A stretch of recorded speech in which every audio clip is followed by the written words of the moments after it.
Crimson Trace offers a full line of protection-oriented products, including red laser sights, green laser sights, and tactical weapon lights to elevate your confidence in moments that matter. Learn more at crimsontrace.com. Does the gun ban lobby really want to take away your guns? You bet it does, and we have the proof. It's Tom Gresham's Gun Talk. And now, here's Tom.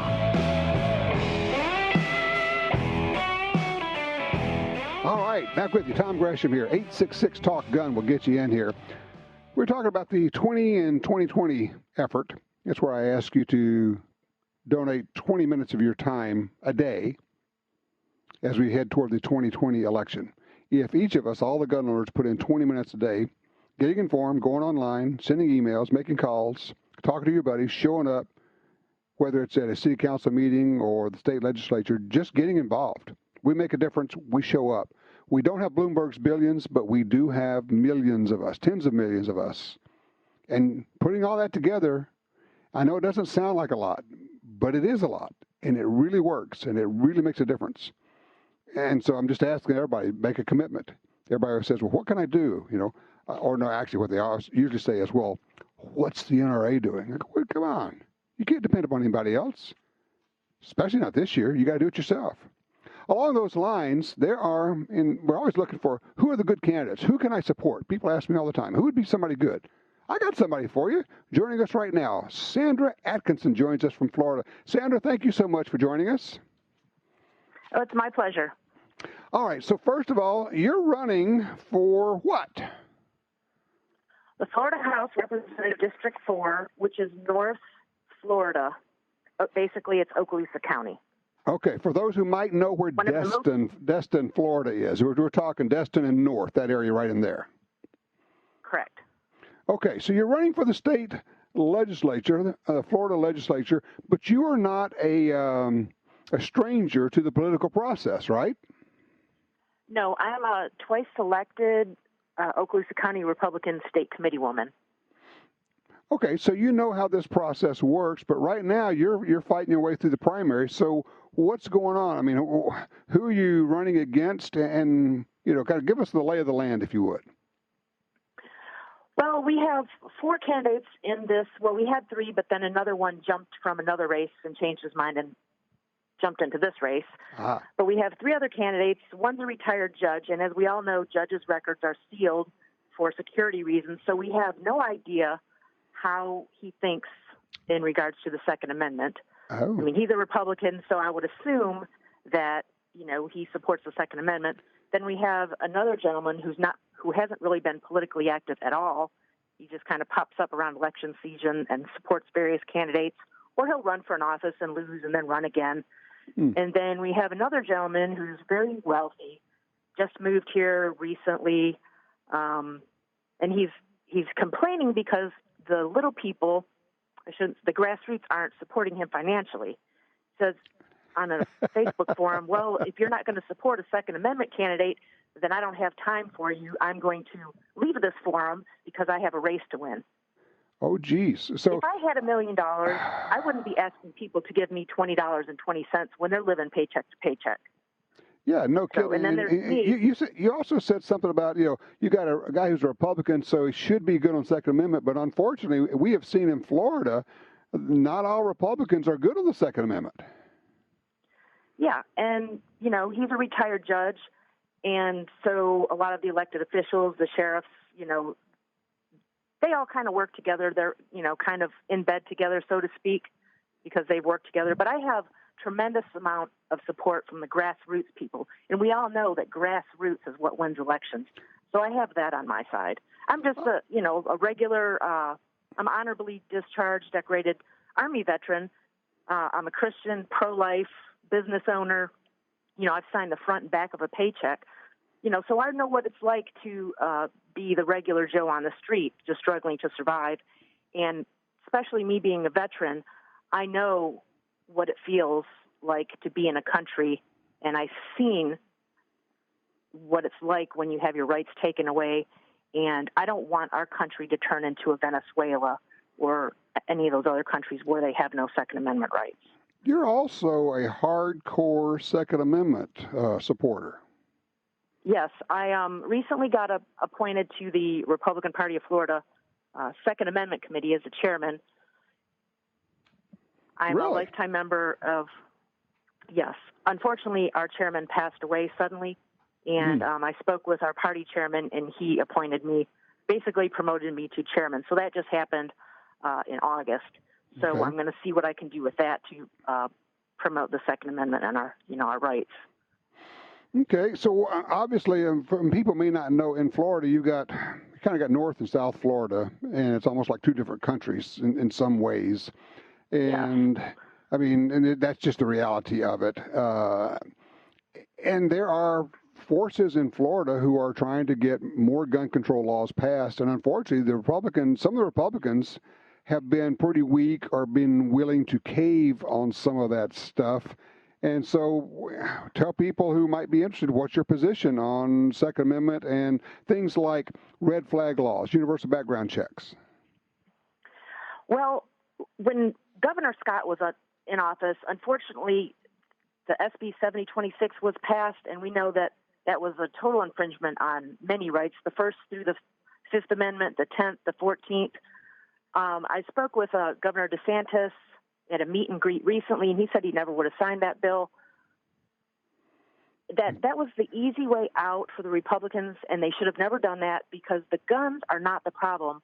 When the Parkland shooting happened, that was a knee-jerk reaction to something, and they should have addressed the issue that young man who committed this horrendous crime, they should have addressed the issue of him not being handled because he had a long record of mental illness. You know, that's why Sheriff Israel got relieved of his duties, because the sheriff department knew about him and they did nothing. They blew it. Well, I guess so. I'm going to put you on the spot here. I mean, because the two things that are definitely coming that you'd be faced with are calls for red flag laws where they come and take your guns away because somebody made a complaint, and the so-called universal background check where they require you to go through a dealer and get a background check done, even on private sales. Would you oppose both of those? Absolutely. Registration leads to confiscation, and just because you're of a certain age, you shouldn't be deprived of your God-given right to protect yourself. I mean, what about these military wives or these single mothers or young men that move out on their own? You know, they're responsible, they got it going on, and they move out to their own home. Or the girls walking through the college campus, you know, they have no way to protect themselves. Were they going to shoot them with a BB gun? I mean, it's just absolutely ridiculous, and it's unconstitutional. And I know that Representative Hill and Sabatini are working vigorously to get this repealed. And if it's not repealed by the time, if I'm lucky enough to get into office, I will continue that fight to repeal these unconstitutional laws. Okay, we're talking with Sandra Atkinson. The website is Vote for Sandra. That's with the number 4, voteforsandra.com. What do you need right now to help you move ahead? I need to help get my message out, and if people could donate, that would be wonderful. Or if they know people in my district, just share my message and what I'm about. I don't want people to vote for me because they think I'm a nice lady. I want them to vote for me because they agree with what I stand for and what my ideas are and what I want to get accomplished if I'm fortunate enough to get elected. You know, protect our rights, get back our rights that were taken away, keep our taxes low, you know, get rid of a lot of these regulations that are strangling the business owners. And obviously, you don't have to live in your district for somebody to make a donation. They can do that online at your website, right? Voteforsandra.com. Yeah, and they can spell "for" any way they want. Oh, okay. It'll take them to the homepage. Okay, you got all of it there. All right. Sandra, I wish you lots of luck with it. I thank you for spending some time with us today and letting us share your message. It was my pleasure, sir. Absolutely. All right. You take care. Sandra Atkinson, voteforsandra.com. All right. If you have any range reports for us, we'd love to have those now. If you've been out doing some shooting. Also, question on the floor. We had a caller said he went out and tried the Jack Wilson drill. I mean, of course, he's the gentleman who stopped the shooter in church in Texas, made a headshot about 35 feet or so, maybe a little bit more. How do you train? How do you drill? And how do you check yourself? If you have any thoughts that you'd like to share on that when you go out, how do you, I guess the question is, how do you know if you're good enough? 866-TALK-GUN.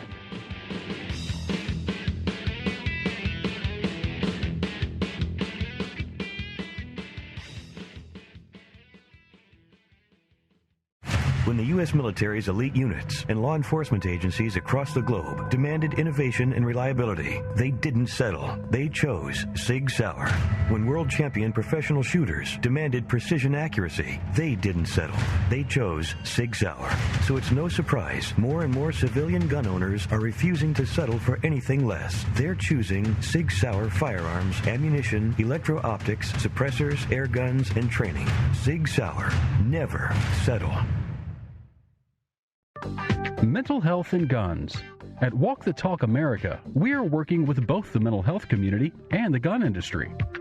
Created by a gun industry veteran, Walk the Talk America seeks to raise awareness and create change through suicide prevention and firearm safety without legislation. We strive to eliminate the prejudice that firearms and mental health face. For more information and to support Walk the Talk America, please visit walkthetalkamerica.org. This land, once wild and free, fades now from our memory. But I remember what it was like, what we were like, what we are capable of when we band together. Perhaps more than any other landscape, wetlands embody the life-giving abundance that nature has to offer. And perhaps more than any other organization, Ducks Unlimited is working to ensure that our continent's wetlands not only survive, but thrive for generations well beyond this one. These natural wonders are where waterfowl begin their cycle of life, where the deer and the antelope play, and where we, the people, gather together to see and share what makes the outdoors so great. The time is now to band together with organizations like Ducks Unlimited. The time is now to rescue our wetlands.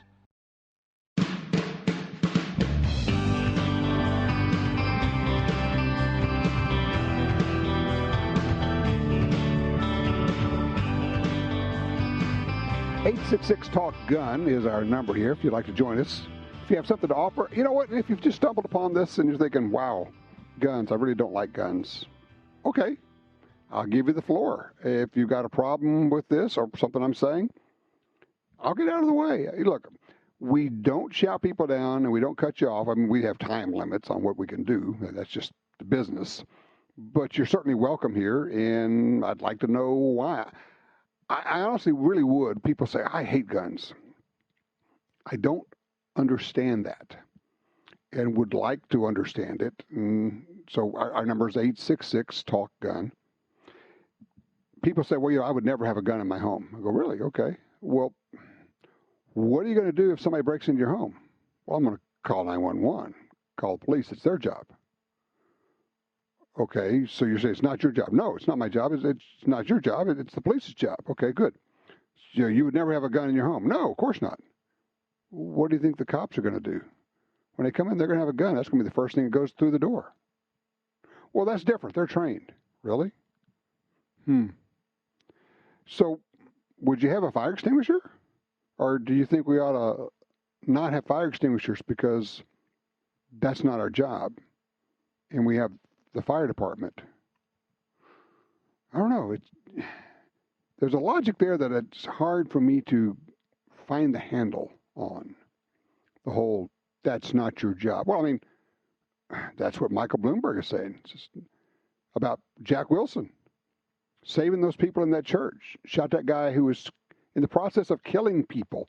He had killed 2 people and was in the process of turning his shotgun on the congregation when Jack Wilson drew his gun and shot this guy and stopped him. Michael Bloomberg, speaking of that, said that is not his job. It is not the job of ordinary people to carry guns, he said. That's why we have the police. There's a man in the church with a shotgun. He is killing people. And Bloomberg wants you to sit in the congregation and make a call to 911 and wait until the police can drive over to your location and bring guns. Because that's what you're doing. When you call the police, you're calling somebody and say, please bring a gun here. We need a gun here. Huh. There's a weird way of thinking there. Let's go to Jerry in Iowa. He's on line 3. Speaking of, hey, Jerry, are you the one that messed up this whole thing in Iowa? I just want to know right now. Well, not that I know of. I've been blamed for a lot of things, but... Well, I think it took a whole village to do that one. Lord. What's on your mind, sir? Oh, well, I'm trying to find a gun that my dad got me when I was about 10 years old. It is a Winchester, tube-feed, pump action with a visible hammer. A 22 rimfire? 22 rimfire. I think it was probably a youth model. Huh. Okay. You don't have it now, I take it. You're just trying to find out what it was? Well, I'm trying to find out what it was with the idea of hopefully replacing it. It was my first real gun that I ever owned, and I only had it about a month. The firing pin went bad on it, and Dad took it back to the dealer. In the meantime, he found out that instead of being a $7.50 toy gun like he thought it was originally, it was kind of a semi-collector gun and worth $75 to $100 since it was the youth model. Interesting. Okay. Well, I will have to tell you, off the top of my head, I don't know what model that would have been. And Winchester has had a number of different pump actions through the years. They had an 1890. They had a Model 61 pump action. There have been a number of different ones, and I don't know which one it would have been. There's a Winchester, let's see, I'm looking here, a 62A. That actually might be, if you do a little bit of poking around, I think that's probably going to get you pretty close to probably what it was. It's a 62A. You can find those for sale used. Also, Winchester brings out reproductions of these occasionally, and you might be able to find something like that. But I think what's going to have to happen is you're going to have to start doing a little searching online and look for Winchester Pump 22. And my guess is, I guess here's the question for you. Would you know it when you see it? I think so. Okay. I mean, I think you probably would. You probably look at that and go, yeah, that looks like it. And I guess the question is, do you want to get another one? I would like to, as a kind of a memento or whatever. Makes sense. I mean, I understand that completely. Yeah, if you poke around a little bit, just get on the internet and do some searching for Winchester 22 pump. You'll see a lot of pictures, and you'll figure out which one it is, and then you can kind of start the process. You may even find some that are listed for sale. By the way, you may or may not know, if you find something like that online and it's for sale, you can purchase it online. If it's from somebody out of state, what they'll do is they will send it to your local gun store, and then you go there and you do the background check. It's going to take 5 or 10 minutes, and you can buy it right there, and it's all perfectly legal to do that. Well, I have a concealed carry permit, so I have a gun permit. All right, you're even better. That's right. If your state, in a lot of states, that will take care of it. You don't even have to do the background check, so you're good to go. But that's what I would do. I would try to find it that way. I wish I could help you with it, but there are so many different Winchester Pump 22s. I just don't know which one it might be. But my guess is it very possibly is the Model 62. So take a look at that. I appreciate your call, sir, and I wish you luck with the search. I know how that goes. It's I have my father's first 22. It is a Remington Model 6. It's a little, and I mean little, falling block 22. He got it. They actually got it for him. You'll love this. He was sick, had pneumonia, back, and we're talking about, he's born in 22. Back then, when you had pneumonia, you were in trouble, and he was in the hospital for a couple of weeks. He's laying in a bed in the hospital, and his dad brought him his rifle that he bought for him, his surprise, to the hospital. Can you imagine this?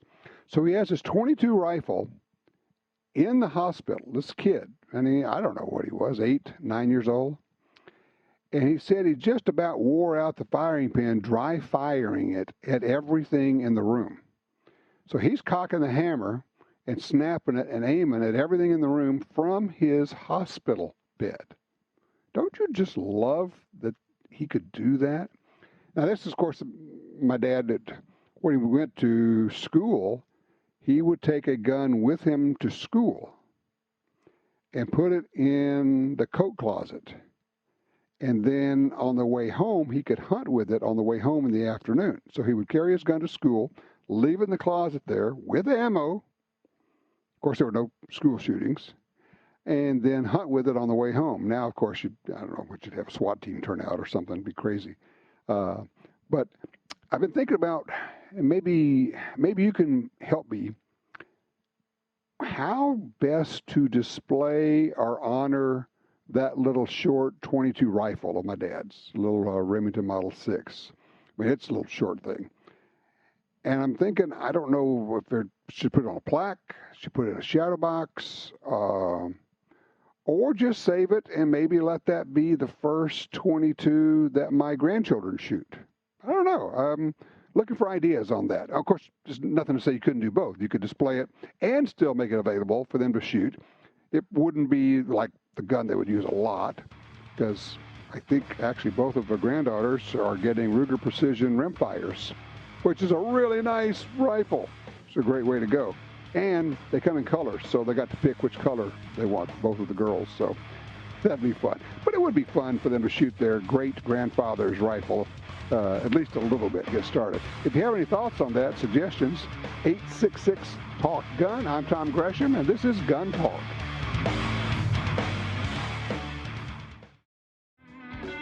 What's so hard to understand about shall not be infringed? Here's Tom. I remember years ago sitting around, I was a new pilot, sitting around with a bunch of pilots, and I asked them, we were having one of those bull sessions, hangar flying, we call it. I said, how do you know if you're a good pilot?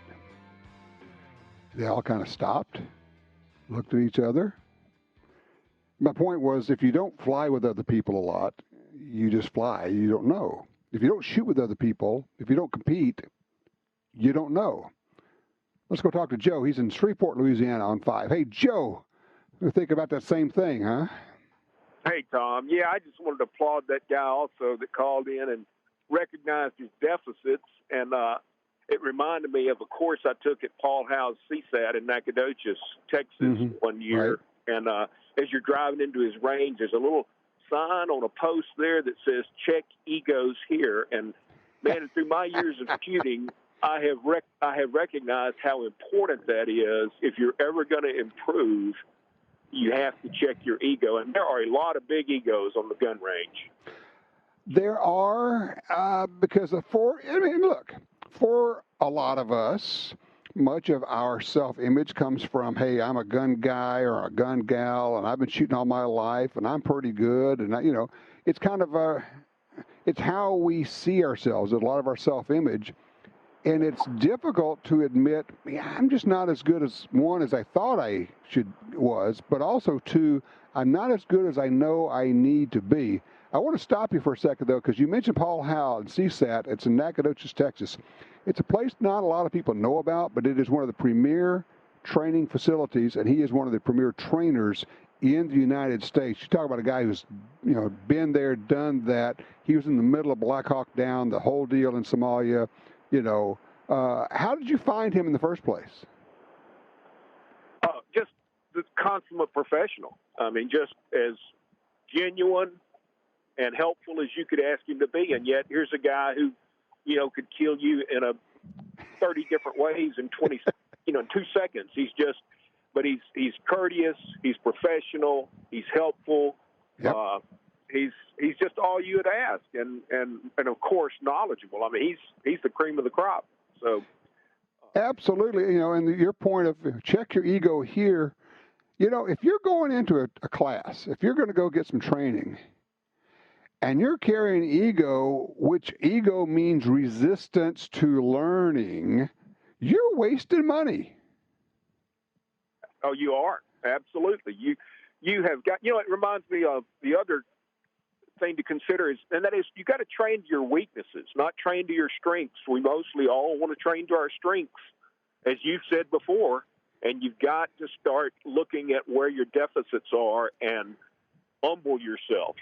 Well, and that's where people say, well, how do I know where my deficits are? Well, then you need to start doing some drills or some exercises or some training or some tests, skills tests. And then now there are a lot of people have them online. You can say, well, here's a 6-shot drill or here's a such and such, and how should I do?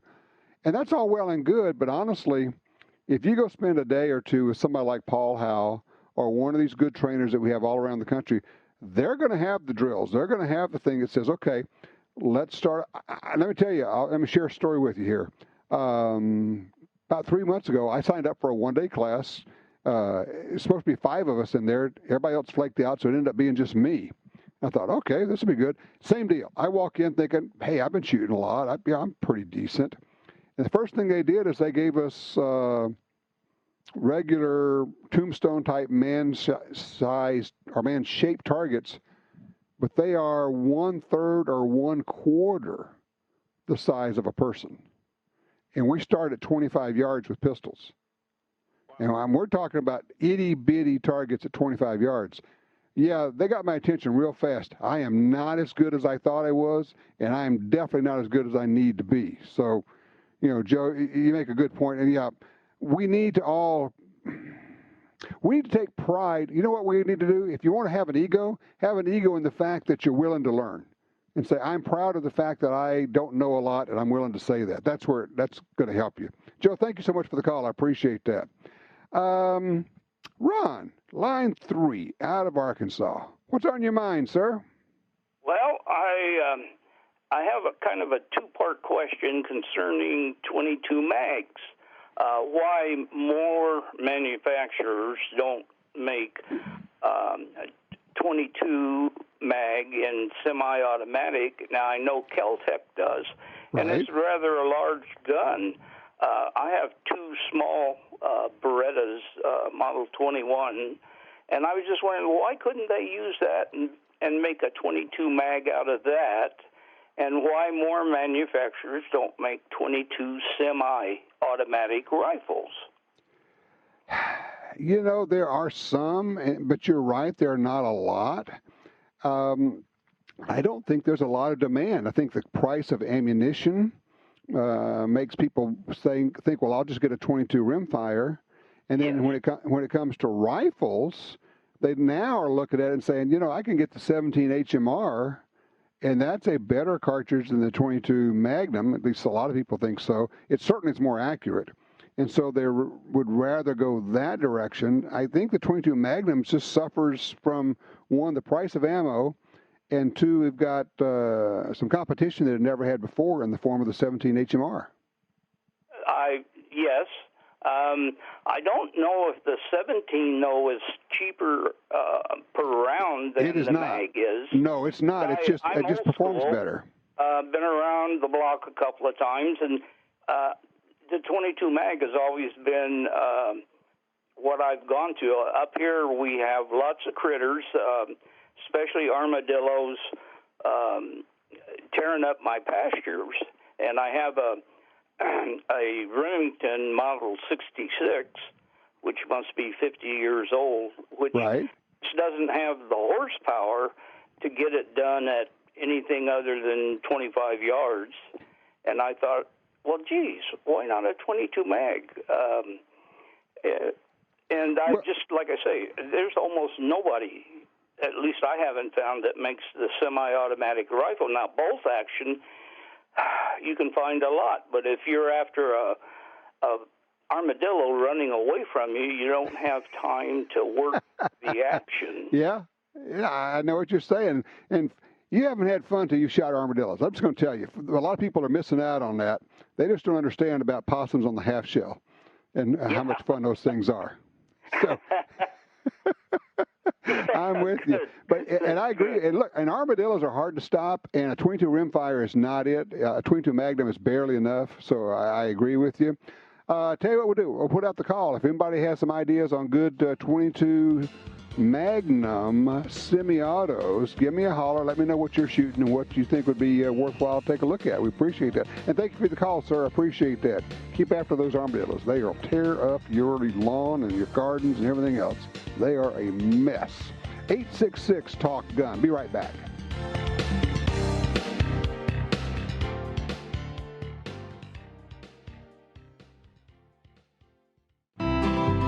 Are you looking for a place to shoot? The National Shooting Sports Foundation has a great website called wheretoshoot.org. It's the largest database of shooting ranges on the internet. It's also a great resource for shooters where you can find video tips, printable targets, and a lot more. Find it online at wheretoshoot.org. And while you're there, download their free iPhone app. That's wheretoshoot.org. Attacks happen every day. How will you react? See real people put into real-life criminal attack situations on First Person Defender. Discover what works and what doesn't. Kidnapping, ATM robbery, home invasion, and other attacks. Learn how to save your life and the lives of your family. Get the entire first season on DVD at shopguntalk.com. Get prepared. shopguntalk.com. Visit guntalk.com/win to enter Gun Talk's current giveaway brought to you by Sig Sauer. 4 grand prize winners will receive one of the following: the new Sig Sauer Cross bolt-action rifle, SIG's BDX ballistic data exchange system, the P320 X5 Legion pistol, or the SIG P320 X Full Romeo 1 Pro pistol. Enter now through February 14th at guntalk.com/win. For 25 years, Crimson Trace has led the industry in laser and light technology and customer service. Now, Crimson Trace is proud to offer electronic sights and rifle scopes for tactical, target, and hunting applications, with the same Crimson Trace offer of free batteries for life on all products. The new rifle scope line is also backed by an unconditional lifetime warranty from the brand that you have trusted for over 2 decades. Find out more at crimsontrace.com.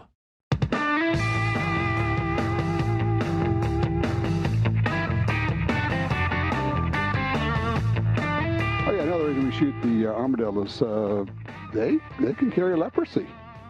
I think one of the few, if maybe the only other critter I know of besides people that get leprosy. I think that's right. Anyway, that's what we were always told. May not even be true, but it's just one of those things we always say. Oh, well. Hey, Justin's called in on line 1 out of Arnold, Missouri. Hey, Justin, what's on your mind, sir?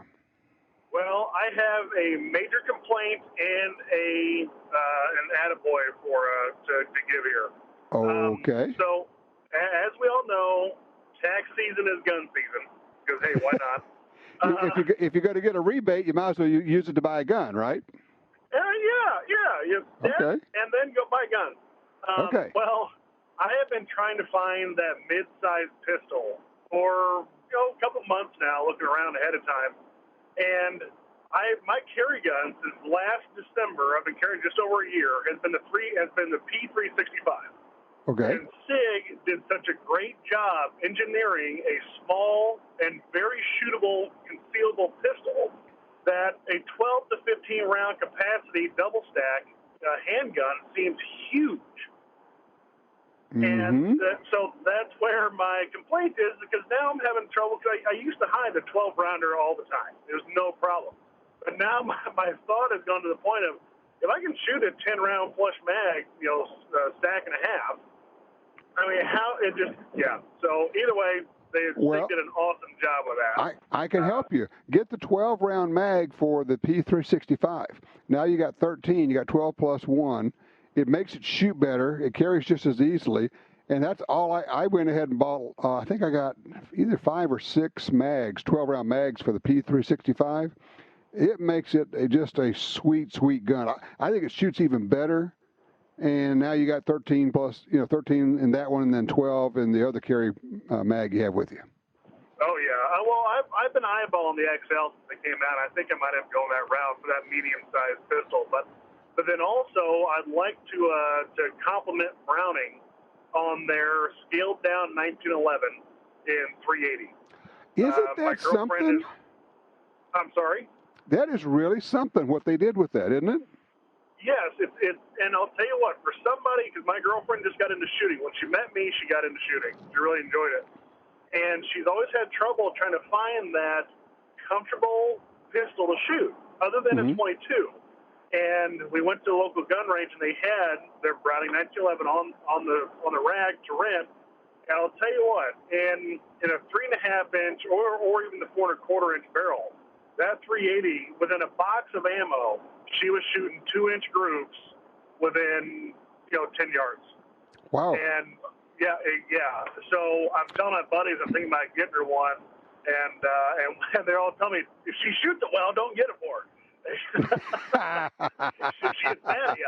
But, for those who don't know, this is a slightly smaller, all the way around, it's a smaller 1911. I mean, the thing is just, it's like you took a 45 1911, shrunk it down and made it a 380. And as a result, it has the slide is very easy to rack, shoots really well, feels good in the hands. It's funny, I haven't talked about that gun much, but that is a really nice pistol. Yeah, and I'll tell you what, she even tried the Smith & Wesson EZ 380, but because it's all polymer, it's so light, and it had a little bit more buck than what she wanted. So I told him, give me that Browning 1911, and she just fell in love. So I think I found her next gift. So. There you go. That'll work. I agree. We got some really nice guns out there. Thank you, Justin. Appreciate that call. Let me see where we are. Yes, I can still do this. By the way, SIG does have, Jim points out that they make a 15-round mag for the P365 as well. And I'm also thinking my next pistol may well be a 365 set up with a red dot sight on it. I have to start carrying and trying out the red dot sight because I think there's enough advantages to it. I haven't carried one yet. I've shot them. But I think there are enough advantages to it for a carry gun that I need to get serious about it. So that's my thing. Mike's in Lufkin, Texas, line 5, Rat Shot 22. Talk to me, Mike. Hey, we just got a question for you. We look at this Rat Shot all the time in all the different calibers. And we think, how do you shoot that out of a barrel with rifles in it and the shot stay together? It doesn't, but then again, it's not, first of all, there's not a lot of shot in a 22, obviously. It's, less than a little bit of a thimble. It's probably, and I assume you've shot rat shot out of 22s, right?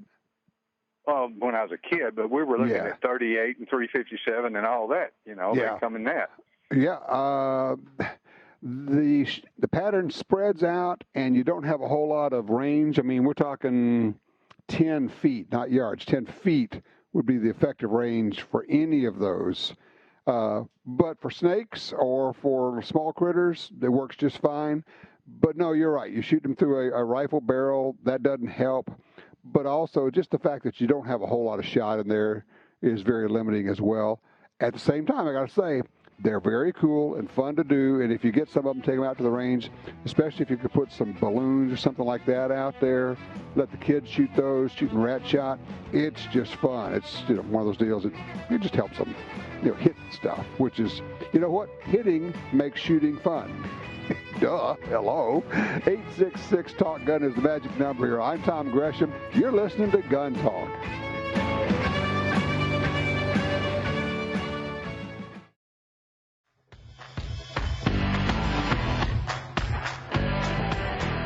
Our people know everything. We just got an email. Tom, you are correct. The armadillo is the only animal other than man that can contract leprosy. Thanks, Dan. I don't know why I knew that. It's just one of those weird things. Just, I picked it up somewhere along the way. I picked up the information, not the leprosy. Thank goodness. Ron's in Tulsa, Oklahoma on 3. Hey, Ron, you're on Gun Talk. Go for it. Hey, how you doing, Tom? I got a question. A guy was talking about 22 Magnum semi-automatic. I recently bought a Rock Island, and it's a great gun. The only problem I had when I first started shooting, I've only shot probably 100 rounds through it, maybe 150, but the Winchester 40 grain, sometimes they don't want to eject correctly. I changed over to CCI, and they work real well. I was wondering, have you heard anything about that Rock Island? I have not, but that's not unusual. Rimfires tend to be a little bit finicky about ammo, and I always say, once you figure out which type of ammo that your 22 likes, whether it's accuracy or in this case feeding, just lock it in and say, that's what I use for this gun. I'm not going to shop for anything else. I'm going to go buy a whole bunch of it. I'm going to stock up on it, and that's my round. That's what I would do. I would just say, hey, I'm a CCI guy now, and that's what this rifle likes, so I'm going to listen. Yeah, it really works good with the CCIs. It's just I was a little concerned if I was told that you might need to run a few hundred rounds through it to kind of break it in. Well, you might.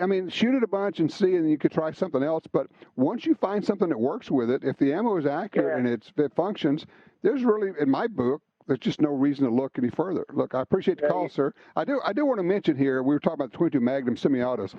Savage also has the 822 Magnum. And it's got a 10-round rotary magazine. It's got the adjustable AccuTrigger. It's got all the stuff you'd be looking for. And I got to tell you, a 22 Magnum semi-auto, the more I think about it, the more I think that's kind of a cool rig. You could do a lot with that, depending on where you are and the range. Obviously, your range limited. It's not a centerfire. But I think I would. Yeah, I would use that on coyotes if I could call them in, shoot close. I wouldn't have a problem shooting coyote with a 22 Magnum. And the other thing is, the ammo now is so much better than it ever was before. We have companies making specialized 22 Magnum ammo that's really good for hunting, also for defense. I just thought about that. The North American Arms little mini revolver they make, I have one of those in a 22 Magnum. Now, that may be one of the silliest things ever because it's a 1-inch barrel. And I'm not really sure how much more velocity you're going to get from a 22 Magnum over a 22 rimfire when all you have is a 1-inch barrel. And, you also have the cylinder barrel gap, so you're losing powder and power out of that. But I like that little gun, and I don't carry it much anymore. I used to carry it, but now it's kind of been replaced by the LCPs and the bodyguards and all of that, which are actually just as easy to carry and obviously have a lot more power. But it's a cool little thing. I hadn't thought about that thing for years. God, I must have gotten that 30 years ago, whenever it was. So just, an idea. It says, I've got a note here. Taurus also makes a convertible 22 long rifle. That would be a revolver, yes. Yeah, and Ruger has that as well, the convertible revolver single action, so you could get different cylinders for the 22 Magnum versus the 22 rimfire. Hey, if you'd like to join us for the after show, call us right now. We can get you in. If you haven't heard the after show, you can get it wherever you get your podcast. We're running real close to, just about to get to 25 years on the air right here with Gun Talk. We'll keep you posted on that. In the meantime, 20 and 2020. Commit. We only need 20 minutes of your time each day, and we can win.